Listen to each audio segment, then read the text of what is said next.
佛教故事通常富含哲理，旨在引導人們放下執著，廣結善緣，看透世間無常，搬磚與蓋廟，境隨心轉。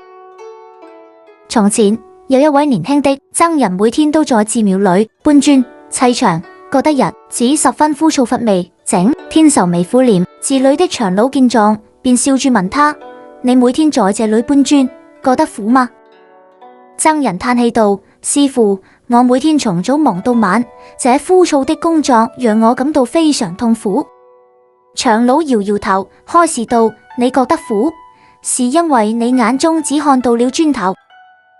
如果你換個想法，把這些磚頭看作是未來能遮風避雨的禪房，是供人禮佛的大雄寶殿，那你砌的每一塊磚都是在建造人間淨土，積累無量功德。這樣一來，你的內心就會充滿法喜。僧人聽後豁然開朗，從那以後他不再抱怨，每次搬磚都面帶笑容。幾年後，他不僅圓滿完成了任務，還成為了一位得道的高僧。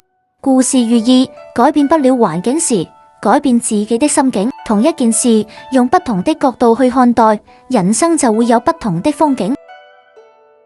各位有緣人可以上美之店網頁看有沒有緣分飾物。多謝收看。